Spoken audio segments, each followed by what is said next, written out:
Good morning students. Previous video में हमने lesson 7 की रीडिंग की थी। Now we will do next question.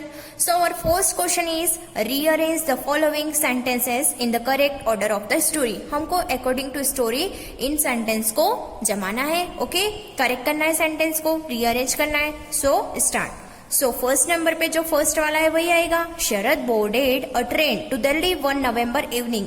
1 नवंबर को शाम में शरद जा रहा था ट्रेन से दिल्ली। सेकंड नंबर पे थर्ड वाला आएगा। Sharad was thrown out of moving train and his right arm was cut off. Moving हो रहा था, ट्रेन में चल रहा था और अचानक ही उसका जो सीधा हाथ था वो कट गया। ओके, नेक्स्ट नंबर पे क्या आएगा हमारा, फोर्थ नंबर का। Sharad hide his sawed arm with a shawl after the accident. वो क्या करता था शरद, एक्सीडेंट के बाद उसका जो हाथ है वो शॉल से ढक के रखता था। नेक्स्ट नंबर पे second, Sharad seat was in a compartment occupied by young disabled athletes. उसकी सीट जो थी वो कहाँ पर थी शरद की, जहां पर जो डिसेबल्ड लोग बैठे हुए थे, खिलाड़ी लोग बैठे थे, एथलीट्स बैठे हुए थे। ओके, उसी कंपार्टमेंट में उसकी भी सीट थी। Next number is 5, Manjeet introduced him to his friends. मंजीत ने अपने दोस्तों से उसका इंट्रोडक्शन करवाया। Next number is 6, they did not sleep that night. और वो सब उस रात नहीं सोए थे। Next, the train ride gave confidence to Sharad. और उस दिन की जो यात्रा थी शरद की, उससे उसे बहुत ही आत्मविश्वास आया। Okay, now our next question is answer the following questions. First, how did Sharad become disabled? जो शरद था वो कैसे disabled हुआ? So here answer is Sharad lost his right arm 3 years back while he was traveling in a train. 3 साल पहले जब शरद travel कर रहा था ट्रेन से, तभी उसका जो सीधा हाथ था, राइट आर्म था, वो उसने खो दिया था। He went to wash his hand. वो कहाँ जा रहा था, हाथ धोने जा रहा था सिंक में। Next to an open compartment, compartment का डोर खोल रहा था इन द ट्रेन में। आफ्टर हैविंग सपर मीन्स जैसे ही उसने लंच मीन्स उसका डिनर खाना खाया, उसके बाद एज ही फिनिश खत्म किया एंड टर्न जैसे ही वो मुड़ा, द ट्रेन सडनली जग्ड और ट्रेन एकदम से रुक गई, थ्रोविंग हिम ऑफ बैलेंस और उसका जो बैलेंस था वो बिगड़ गया। He was flung right off the door और वो जो था वो राइट डोर के साइड वो गिर गया। And the carriage wheel served his right arm about his elbow. और एल्बो के ऊपर का जो उसका हाथ था वो पूरी तरह से चला गया था मीन्स कैरिज व्हील में। ओके, सो इस तरह वो डिसेबल हो गया। Next question is why did he constantly hide his disability. जो शरद था वो अपनी जो डिसेबिलिटी था उसे क्यों छुपाता था? So here answer is he constantly hide his disability. वो उसकी जो डिसेबिलिटी था, अपंग था वो, तो उसे छुपाता था। Because he did not reveal it to anyone. वो किसी को भी पता नहीं चलने देना चाहता था।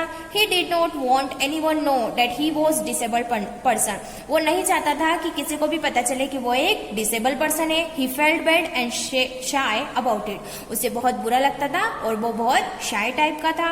Okay, next question is why did Sharad not meet the eyes of his travel mates when he settled down in his seat. जब शरद उसकी सीट पर बैठ जाता था तो उसके जो ट्रैवल मेट्स थे, जो उसके साथी थे और भी ट्रैवल करने वाले, वो उनसे आंखें नहीं मिलाता था। क्यों नहीं मिलाता था? So here answer is Sharad did not meet the eyes of his travel mats.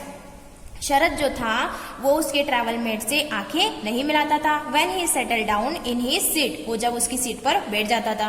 Because he was afraid that someone may notice his disability, क्योंकि वो डरता था कि कोई उसकी डिसेबिलिटी नोटिस न करे। He felt shy about it, और वो बहुत ही शाय महसूस करता था। Okay, next question is who introduce the Sharad to the other student. किसने शरद को इंट्रोड्यूस करवाया था जो बाकी के बच्चे उनसे?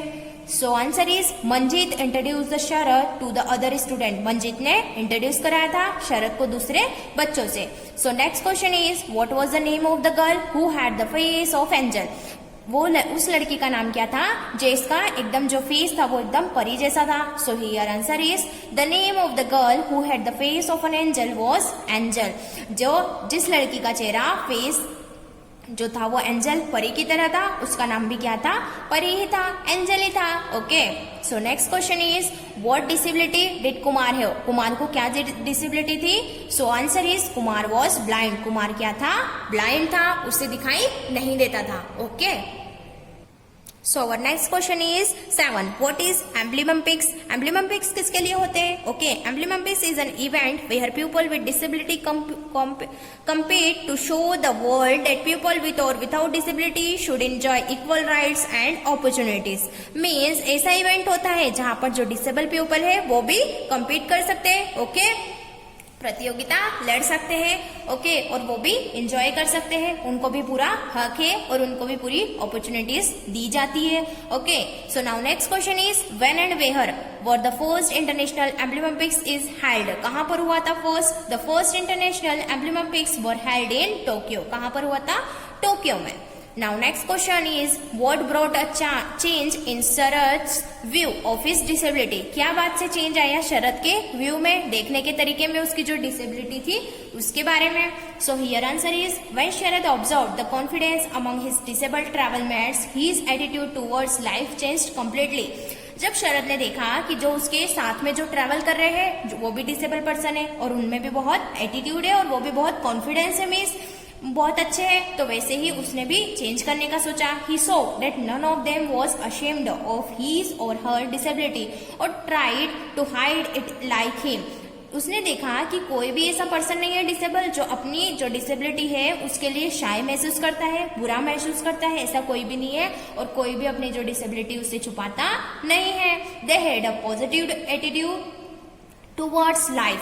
उनके पास, सभी के पास जीवन के लिए एक अच्छा एटीट्यूड था. Okay, they induced confidence in him and give a new meaning to his life. उन सभी ने मिस शरद को एक लाइफ का मीनिंग बताया कि कॉन्फिडेंस के साथ हमें जीना चाहिए. Okay, next question is Sharad's travel mates were going to Delhi to participate in the Abilympics from the clues given in the text.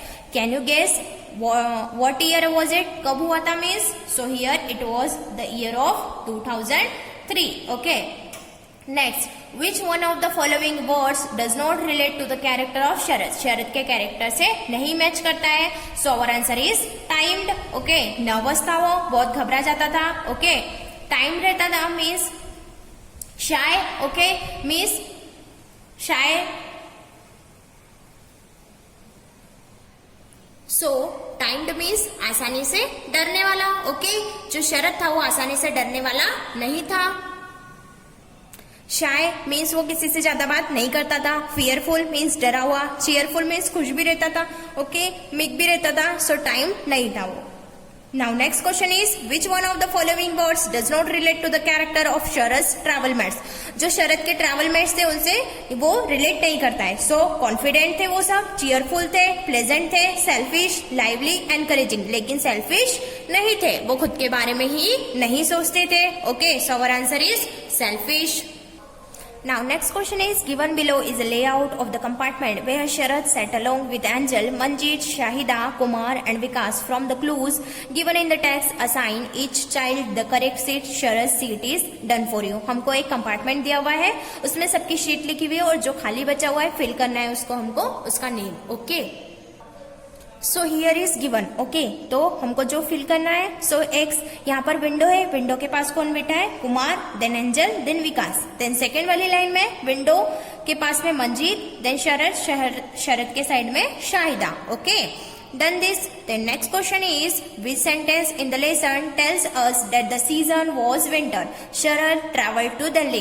ऐसा कौन सा सेंटेंस है हमारे लेसन में जो हमें बताता है सीजन के बारे में, विंटर सीजन के बारे में, जब शरद ट्रैवल कर रहा था दिल्ली के लिए? सो here answer is it was a cool November evening and ये बहुत ही ठंडा मौसम था, नवंबर की एक शाम थी. And I was thankful that the shawl on my shoulder would go unnoticed. और जो शॉल थी मेरे कंधे पर वो किसी ने भी नोटिस नहीं की. This sentence tells us that the season was winter when Sharad travelled to Delhi. और ये सेंटेंस हमें बताता है कि ये जो सीजन है वो विंटर का सीजन है और जो शरद है वो ट्रैवल कर रहा था दिल्ली के लिए. ओके.